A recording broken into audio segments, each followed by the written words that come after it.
Hey budget gardeners, Vita Loca here. Join me today as we work in my rose garden. So let's go.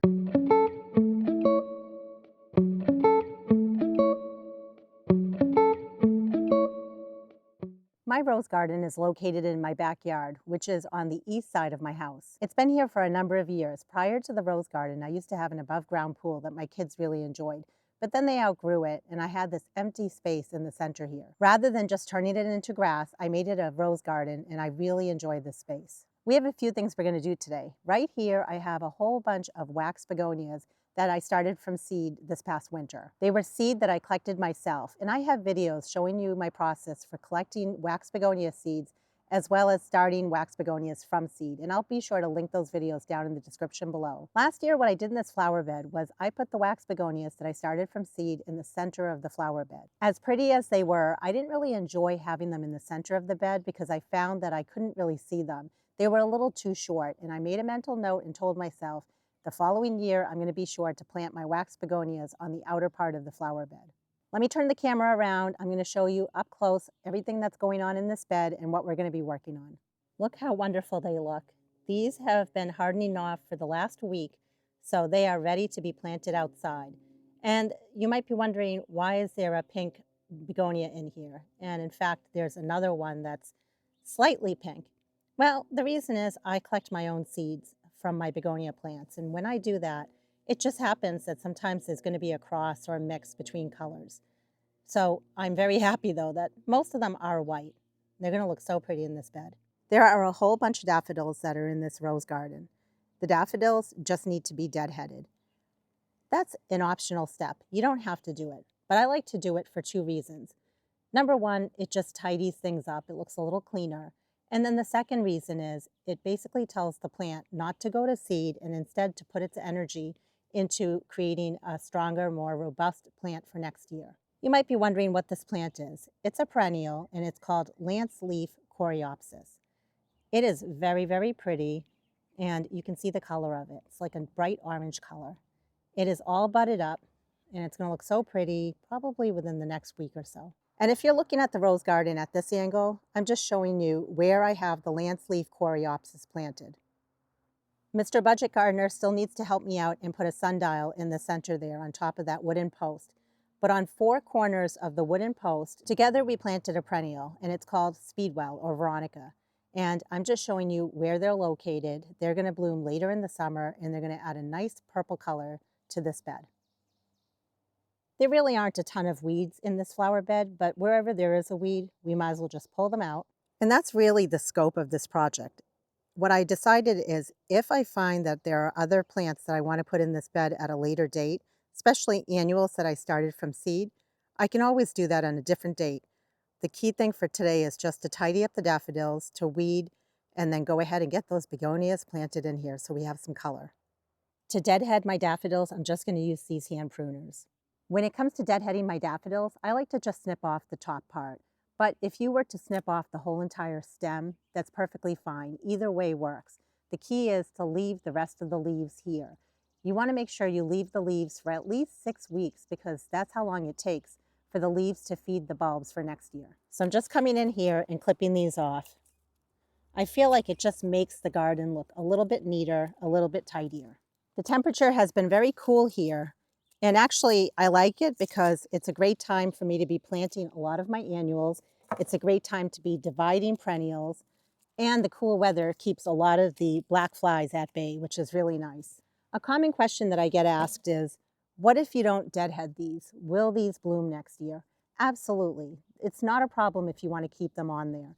I like to do it because it just keeps things tidy, but there are certain years that I don't get to it and it's perfectly fine. When it comes to daffodils, if you noticed you had a whole cluster of daffodils and they didn't bloom very well for you, one of the reasons could be that you need to divide the daffodils. And a great time to divide the daffodils is now, which is called in the green, or you could wait until the leaves start really dying back and then you can divide them. The big thing is if you are going to divide your daffodils, just make sure you keep the green foliage on there. The plants might be a little sad after you dig them up and divide them, but they'll recover and they'll be fine. Another thing I like to do when it comes to my spring bulbs is give them fertilizer. Again, that's optional. If you have really good soil, you probably don't need to do it. but I'm trying to be a little more diligent. I'm trying to give back to my plants a little bit more. So this year, when I get to it, like for example today, where I'm going and I'm cutting all these back and deadheading them, I figure I might as well come in here and give them some fertilizer as well. And I'm going to be giving them fertilizer that's specific for bulbs. I say this a lot in my videos, but the more you divide your plants, the more plants you'll have in your garden. When it comes to these daffodils, I literally only had a small handful of them in 2018 when I got the daffodils. And every few years since then, I've come in here and divided these bulbs around. And that's the reason why I was so fortunate and I've had so many more plants in here. It's all from just dividing the daffodil bulbs and moving them around. I'm trying to think what other plants I could plant in this garden other than the begonias. Some plants that I'm considering planting in here might be something like a pink color begonia that I also started from seed. I also have other begonias that have more of a darker colored leaf. That might be pretty in here, and they have a pink flower to them. And I also have a bunch of coleus that I started from seed. But sometimes I feel like it's good to just do a very simple project and set a small goal, achieve the goal, and then look at the bed. And if you want to add to it, you can do it later. At least I find that's what works for me, rather than coming up with too many things to try to do in a flower bed. Sometimes I think that can get a little overwhelming. So far, we've deadheaded the daffodils on the left-hand side of the rose garden, and we haven't done the ones on the right-hand side. I just think it looks a lot more pleasing to the eye, a lot tidier. Another question that someone asked me was, what if you took the whole entire stem down because you wanted to cut flower? Is that a problem? No, not at all. Again, as long as you leave the leaves, you're totally fine. That's where the seeds are starting to be formed, right up in there, and that's what we're removing today. It feels so good to be tackling this flower bed. And I feel like when it comes to gardening, much of it is an experiment. It'll be an experiment to see how the wax begonias look like when they're on the outside of the flower bed. And the speedwell or Veronica, this will be their first year in this garden, so I'm interested to see how they're going to look. When it comes to my roses, when I cut them back in the early spring months, I cut them back really hard because some of them just didn't look as good as, and they didn't have the right form that I was looking for. So we'll have to wait and see how they perform for us later this year. A lot of people don't like to look at the foliage of the daffodils, and I understand that because it's a lot to look at for a long time. And some people like to braid the daffodil foliage and then lay the leaves down. I did some research on that, and at least from what I found, it's not advisable to do it that way. And the reason is when you do that, you're basically hiding some of the leaves, and the leaves aren't able to properly photosynthesize. The sun is feeding them and giving them energy for next year. So you want to make sure that you have the leaves not braided and instead open right up so that they can get all that energy that they need from the sun. But with all that said, I've never done it myself. I only researched it, and that's what I found was it's a better practice not to do it that way. Probably next year, I'll come in here and divide these daffodils again. I really do try to divide my daffodils every 2 to 3 years, mostly to just increase my stock in them, but also it's healthier for the bulbs and the plants. You want to make sure you're dividing them every probably 3 to 5 years. Almost done. This is the bulb food that I like to use when I fertilize my bulbs. On the instructions where it says establish plants for fall plantings, it says feed after spring bloom. And since daffodils are typically planted in the fall, that's when I'm going to fertilize them, right after they're done blooming, which is now. And I just like to sprinkle it at the bottom of the bulbs. I don't want to fertilize it right exactly at the base, just a little bit outside from the base. And I'm not measuring it, I'm just giving it a small handful of fertilizer. And then I'm using a small hand rake and I'm trying to just rake in the fertilizer. And then after I'm all done with this project, I plan on coming in here, watering everything, and the fertilizer will get watered in as well. Some areas of this flower bed don't have a lot of weeds, but I want you to notice there are a lot of weeds in this one section. Obviously, there was a plant here, it went to seed, and after it dropped its seeds, we ended up with a whole bunch of weeds here. But overall, the flower bed doesn't have too many weeds in it, but wherever there are weeds, they will get pulled. And the other thing I'm going to do now is fertilize the rest of the daffodils. And after I'm done with those two tasks, we'll go ahead and start planting the begonias. Fortunately, there were not too many weeds, and I was able to pull out any weeds that I could see. You know how it is, more weeds will crop up as the season goes on, but for right now, the flower bed is nice and clean. After I was all done fertilizing the daffodils, I also fertilized a few other spring bulbs that are in here. I have Glory of the Snow as well as crocuses. They bloomed so beautifully during the spring months, so I didn't want to forget about them. I went ahead and gave them fertilizer as well. The next thing to do is get all these begonias planted. What I'm planning to do, because it's a cloudy, cool day, is I'm going to take them out of their individual 6 cell packs and I'm going to lay them out. I want to space them out and basically get it in a place where they all look good before I get them planted. I made sure to give them a nice drink of water yesterday, just so that they won't go under too much shock. And the soil is pretty wet, so after I'm done planting everything, I'll go ahead and give everything a nice drink of water. Once I have all these laid out, I'll show you how I go about getting them planted in the ground. I'll be putting a small pinch of a slow-release fertilizer called Osmocote in each of the planting holes. I have laid out all the begonias. To start the initial pattern, I basically placed one begonia. I placed one right here. And then I used my feet and I counted out 3 feet to here. And I kept doing that with my feet and just trying to make a little bit of a pattern. So I call that the outer ring. And I repeated that outer ring pattern about 3 of my feet away, all around the entire circle.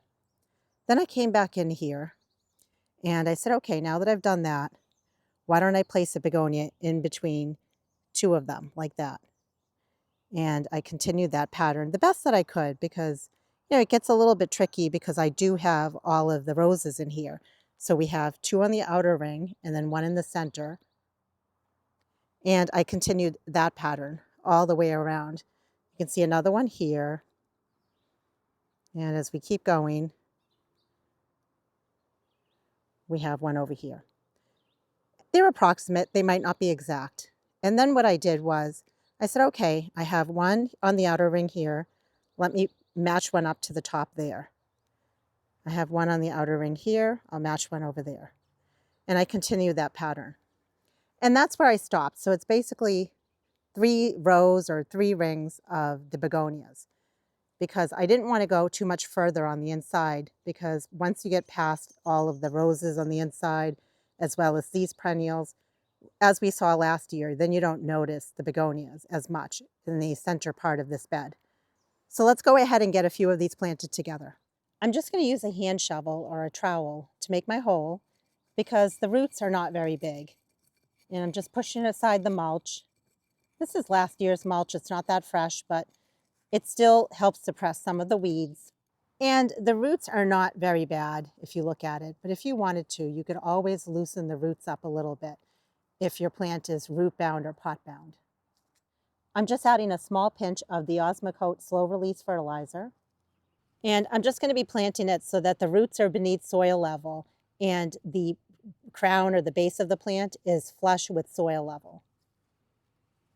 And I'm just going to backfill, press down.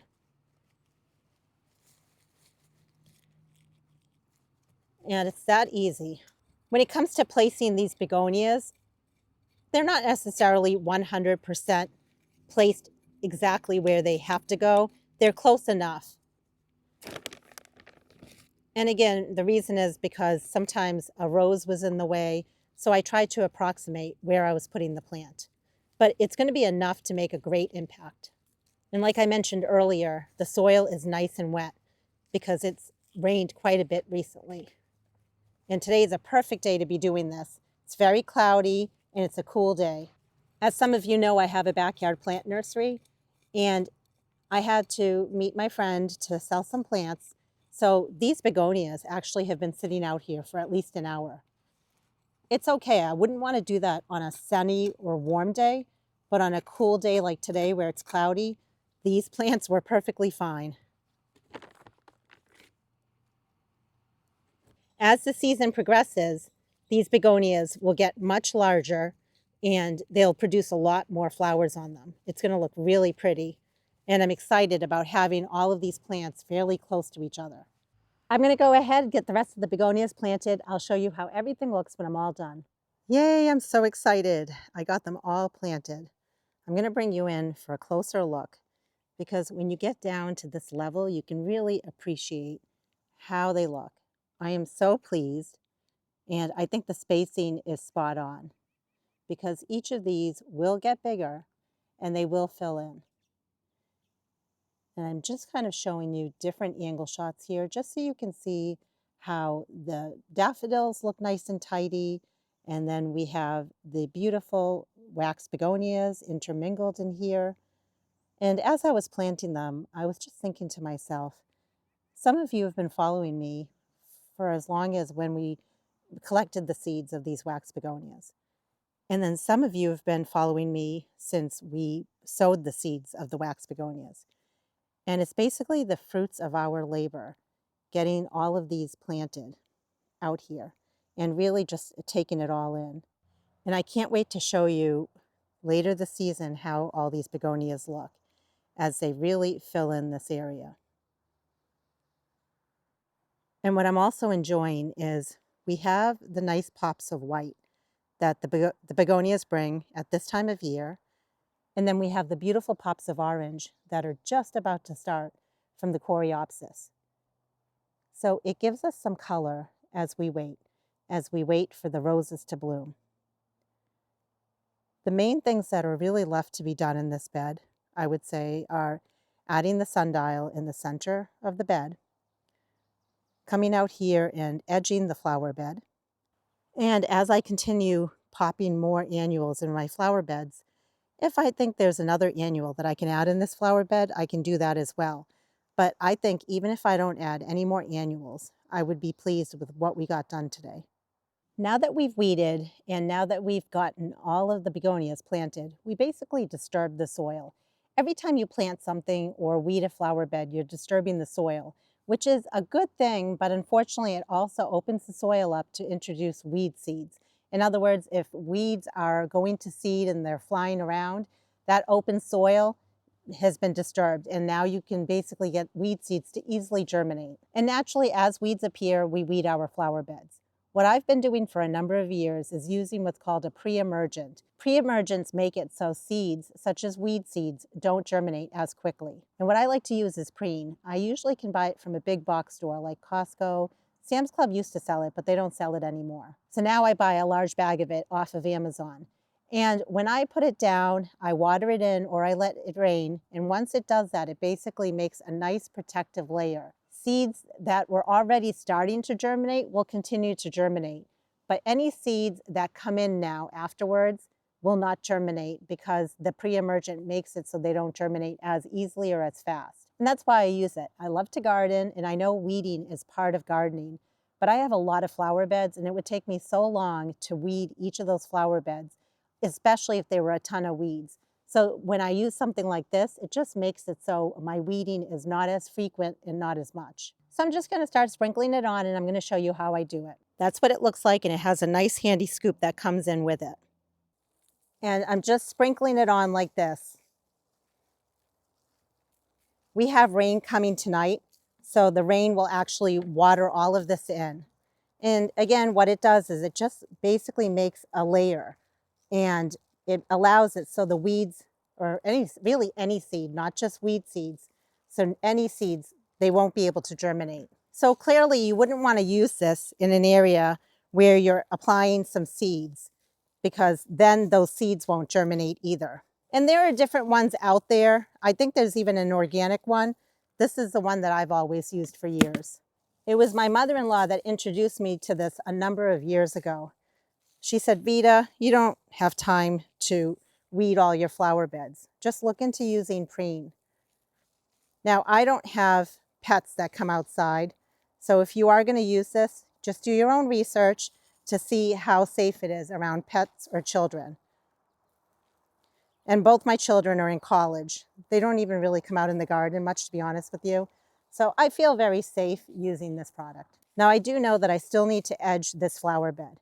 So as I'm putting this down, I know that I'm going to have to reapply it on the edges once I edge the bed. because basically every time you disturb the soil, you're breaking that barrier. So the same will be true if I do choose to plant anything else in this flower bed, like any more annuals. If I do that, I'll just have to re-preen the flower bed.